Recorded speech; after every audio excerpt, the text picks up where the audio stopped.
Hi, this is Shambhavi. Welcome to my weekly podcast about spirituality, love, death, devotion, and waking up while living in a messy world. The Satsang with Shambhavi podcast is recorded live each week with students of our nonprofit community, Jaya Kula.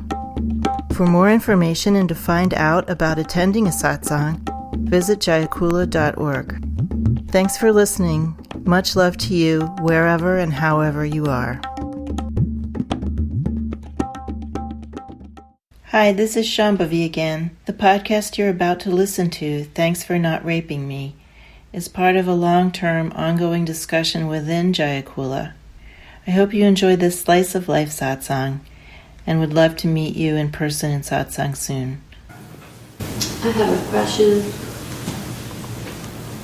Through all this discussion that we've been having in the community about male privilege and male aggression, and I just came to become more in contact, closer with an underlying sense of mistrust and almost disgust for men. Mm-hmm. And I feel that that's something I should work with. Mm-hmm. And I don't know even where to start. Mm-hmm. Well, I think it's really great that you got in contact with that. I was just thinking about this today, actually, that, in my, 30s and into my 40s, I just didn't have much contact with men. They were like gray shadows in the background of my life. Yeah. And now I feel so happy about being able to relate to so many men and hearing all their really gory secrets. Finding out all this stuff about how they are and being able to be open-hearted and helping. And that just happened by the lowering of any feeling of that there's opposition here or that there's anything worth doing other than being open-hearted. And that just came through practice. So I don't really have like a magic bullet, but I do know that finding things that are underlying is good, right? And then eventually those things get melted away by our practice over time. Right? But I'll just say from my own perspective, I feel really, really happy about not feeling those things anymore. I mean, sometimes I'm still squeamish about some of the things I hear, but as a teacher, right?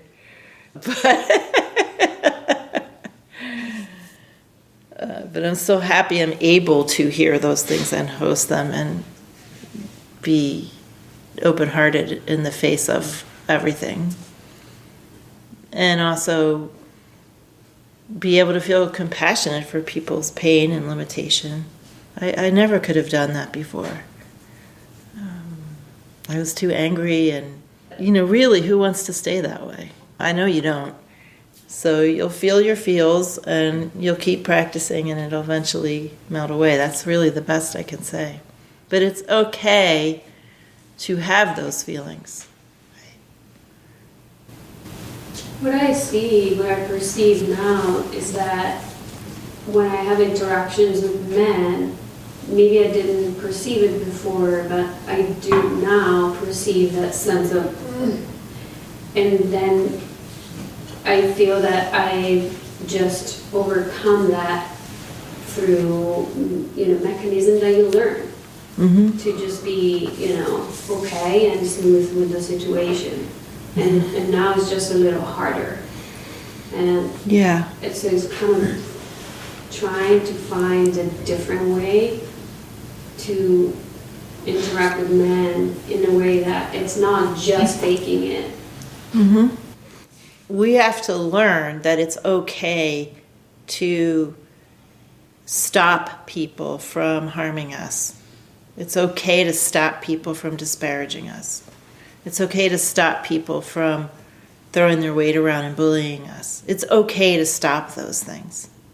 It's okay to not be around that behavior. Right? And the disgust and the outrage, though, eventually has to go. Yeah. But the clarity and the fierceness of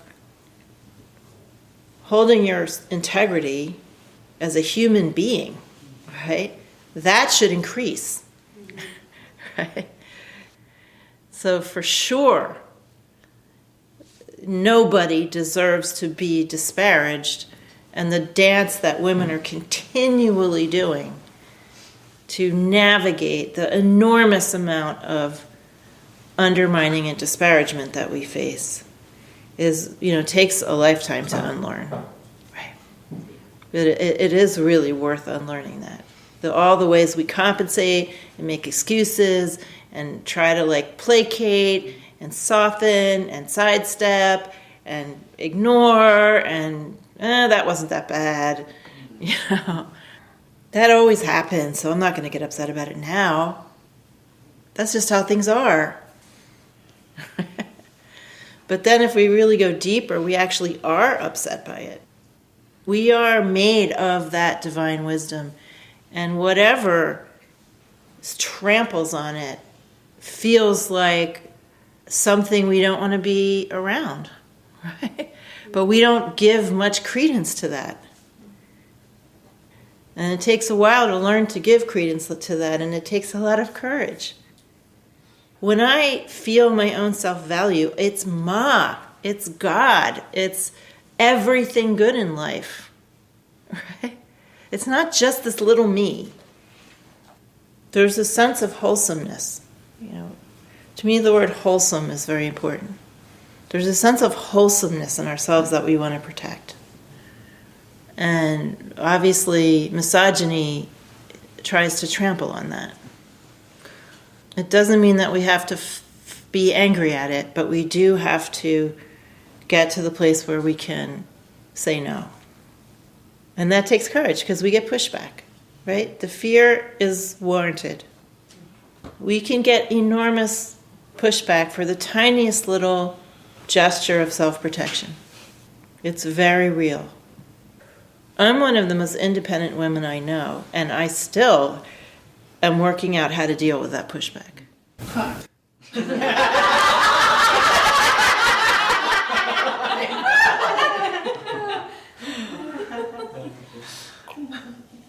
What I was saying to Nirmana today, it's absolutely critical for women to support women.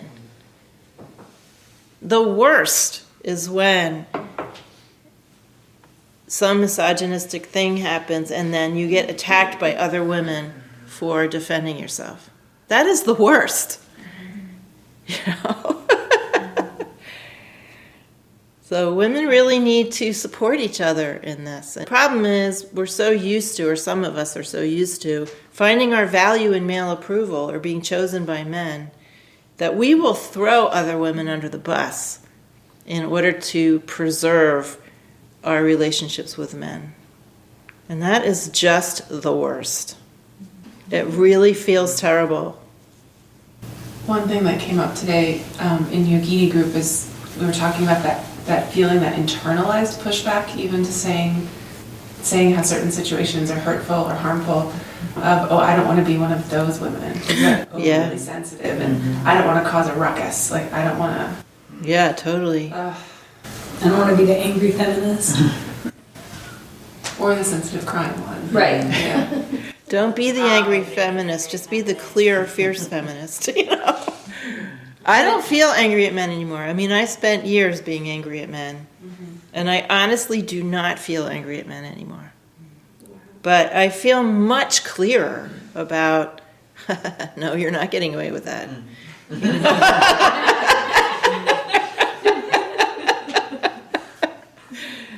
Without really feeling angry.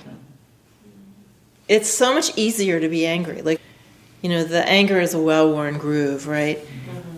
Sometimes I find myself kind of going in that direction. It's so easy, but that isn't really where I want to be, right? That isn't the practice. What can men do? I mean, we also talked about in the men's group how we have to hold each other more accountable. And from my experience, it is a sense of, letting things go, or it has that, when you were talking about the things that women say about men's behavior, I was reflecting that those are things I say about other guys too, of just letting things slide. What can I specifically do? Because I don't like conflict. Like, that's my thing. So I think there is a need for courage, and I more and more have clarity, but I don't let it out until I get angry and I get frustrated. I mean, to me, the answer is always practicing becoming more open-hearted. And I know that's not like a practical solution for the moment. But I think for men, somebody said something on Slack today about the work that men do to mitigate misogyny is often seen as like an extra. Oh yeah. Going above and beyond, not actually primary work, just something you're doing to placate women or whatever. Like, because it's that moment of Me Too, and oh well, I guess we have to do this. I don't know what the answer is, but maybe it is really grokking it that this behavior is violence. From the smallest gestures of intimidation to the smallest intonations of threat, to the disparagement and the belittling, the manipulation, all of that is violence. It's real violence. So maybe just like grokking that more deeply, pondering that, you have to find the desire. Like, everyone has to find the desire within themselves to transform. It can't just be something that you're investigating because of some zeitgeist. It has to be something you really want. I really don't want to be an angry person, an outraged person. I don't want to be anything other than a totally open-hearted person. And I'm not there yet, but that's where I just really sincerely want to be. And I think everyone has to find that desire within themselves. And for me, it starts with like being angry at sexism or being angry at men. It's opposite of my practice. It's opposite of how I know reality to be.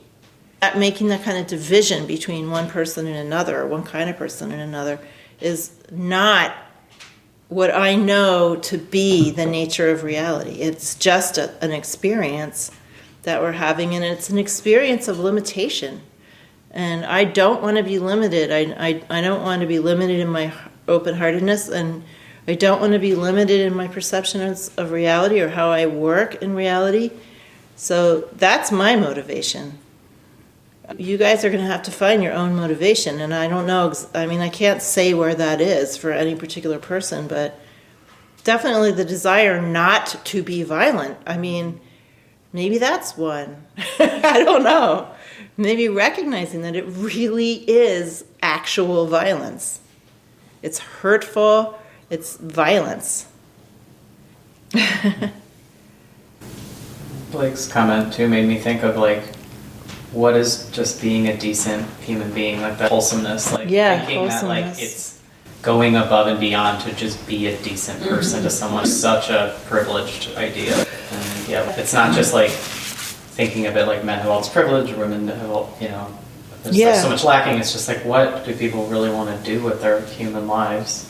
Is it like trample on other people, or like aggressive on other people, or not do part of the work because it's not your problem? Like, men, I feel like, get a lot of praise for quote unquote respecting women. Yeah. And I even feel like when I feel listened to by a man, especially in a sexual context where I feel like consensuality is like really adhered to, I just want to like shower them in compliments because I'm like, good job, like you nailed it, like, and I feel, and like listening to that podcast of the Radio Lab in the Know one at the end where like this guy was telling a story about how he didn't take advantage of a girl and she thanked him, and like thanks so much for not taking advantage of me when you could have. And he was like, it wasn't that hard. Like, you know, there, it was like, you know, it's sad that, because I feel it, like, I would just want to be like, thank you. And I think that's one of the Thanks for not raping me! Yeah, exactly. Exactly. That's the bar now. And Bar is underground. exactly, that's the bar. And so I understand why Blake feels that way. That it's like I think it should be a set of greeting cards. Oh my god.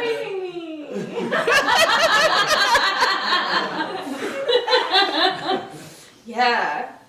The bar's low is what I'm trying to say.